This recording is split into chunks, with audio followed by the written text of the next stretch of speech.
admiro muito o trabalho do Davi Nemer. Ele tem um livro muito importante, que é Tecnologia do Oprimido, e que é um livro bastante interessante a pensar o contexto contemporâneo, porque, em alguma medida, a repercussão da fala do presidente Lula, nem tanto pela crítica ao genocídio e aos crimes de guerra do governo do Netanyahu, mas a associação feita por, entre Hitler e o Estado de Israel nos grupos de WhatsApp, do Telegram e do WhatsApp, foram um rastilho de pólvora. Tanto que nessa entrevista que você também viu, Gabriela, com essas três senhoras na Avenida Paulista, isso é mencionado. Eles mencionam, as três mencionam essa associação. Isso foi muito importante para o êxito da manifestação. A utilização muito ágil da extrema-direita bolsonarista dessas falas, sem dúvida alguma, incendiou a manifestação e ajuda a compreender essa autêntica onda de bandeiras de Israel. E, aliás, o ministro das Relações Exteriores de Israel publicou, logo depois da manifestação, um tweet, mais uma provocação, dizendo justamente, lançando mão numa alusão a esta fala. Então, isso, de fato, foi importante, sim. Mas aqui tem algo que eu quero pensar com você, Gabriela. É uma reflexão mesmo, vamos pensar em voz alta. A extrema-direita, então, a fala do Lula sobre a necessidade, especialmente da iminência do ataque a Rafah, a fala do Lula foi muito importante. Eu não teria feito a alusão a Hitler.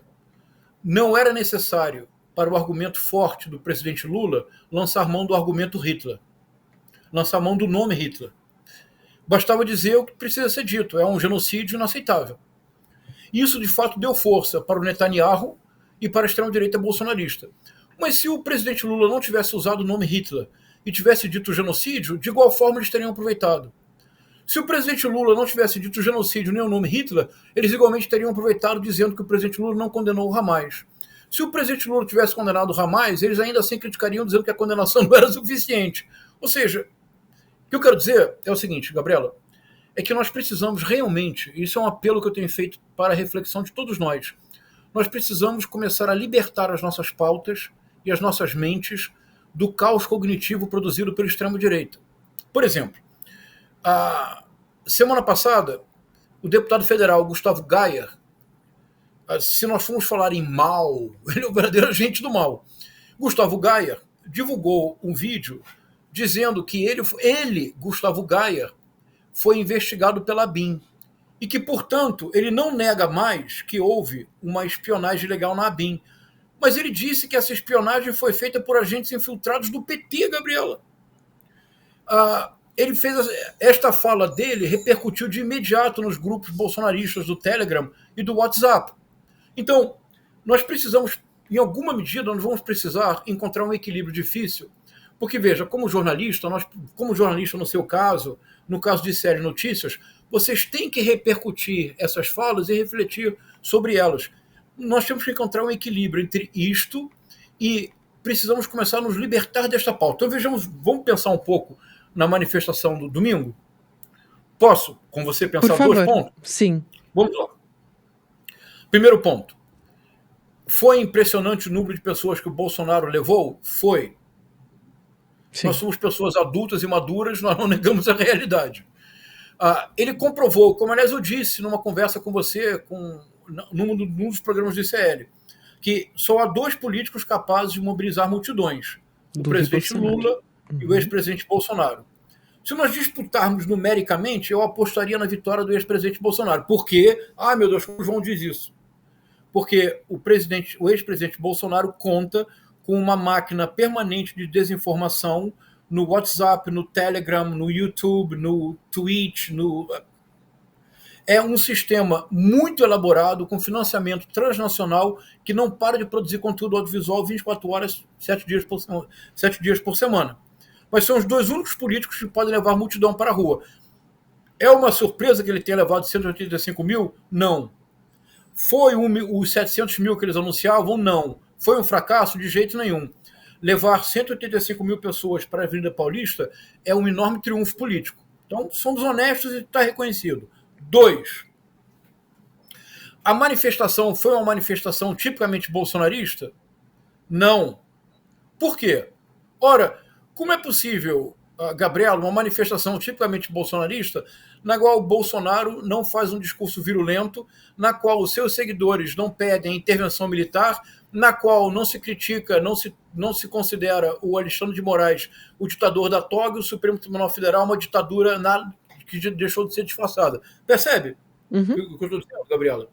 É que a manifestação de ontem, pela sua contenção, pela impossibilidade do Bolsonaro ser Bolsonaro, da multidão bolsonarista ser multidão bolsonarista, foi, curiosamente, uma manifestação que é um triunfo político, mas que, ao mesmo tempo, anuncia um certo declínio de determinada maneira de ser bolsonarista.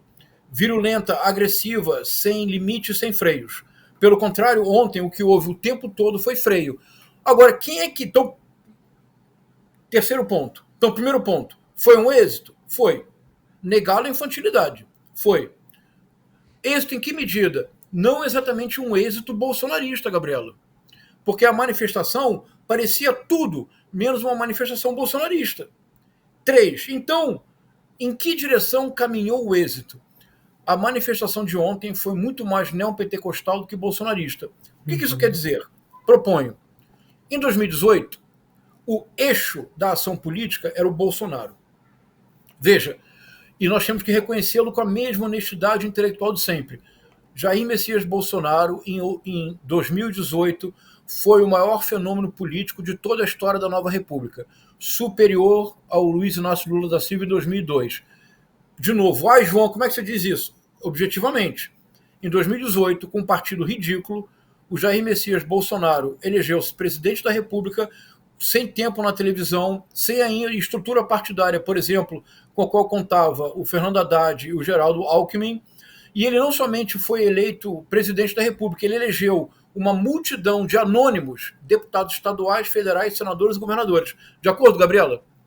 Então, na nova República, nunca um político ganhou tanto voto e propiciou tantos votos quanto o Bolsonaro em 2018. Nós somos sempre honestos e é preciso dizê-lo. Então, em 2018, o Bolsonaro trouxe a reboque o bolsonarismo. Já em 2022, aconteceu algo muito curioso, que foi a inversão desse modelo.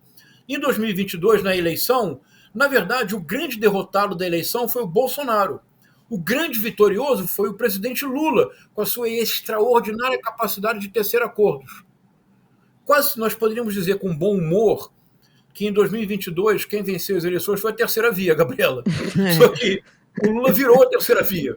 Ele trouxe a Marina, a Simone Tebet, o Geraldo Alckmin, todos se declararam a favor do Lula e da Frente Ampla. A Frente Ampla, a ideia de Frente Ampla de defesa da democracia contra o autoritarismo bolsonarista foi a verdadeira terceira via de 2022. Em 2022, o Bolsonaro só chega no segundo turno, proponho, porque o bolsonarismo em 2022 já era mais forte que o Bolsonaro. Foi o bolsonarismo que carregou o Bolsonaro para o segundo turno. Ele quase perde no primeiro turno. Na manifestação de ontem, o bolsonarismo, a partir de ontem, eu proponho, Gabriela, ele não mais sobrevive sem o neopentecostalismo. Se em 2018 o voto evangélico foi fundamental para a vitória do Bolsonaro, em 2018 a pauta bolsonarista era guerra cultural. Continua sendo guerra cultural no ano inteiro de 2019, em 2020 até a pandemia. Quando, pela primeira vez, na crise da pandemia, o Bolsonaro cai a 20% de aceitação, de aprovação popular, pela primeira vez, ele cai a 20%, chega a 19%, é quando, então, o neopentecostalismo dá as mãos a Bolsonaro, o sustenta, o leva adiante, permite o segundo turno e permite que ontem 185 mil pessoas tivessem estado na Paulista. O que eu estou propondo como hipótese para a nossa reflexão é que, a partir de ontem, o bolsonarismo, como movimento político de massas, se dissociar do neopentecostalismo, deste violento, exclusivista do Antigo Testamento, ele tende a desaparecer do cenário político. Se esta hipótese fizer algum sentido, o que nós assistimos ontem foi muito maior do que imaginamos, mas muito menor para o próprio bolsonarismo.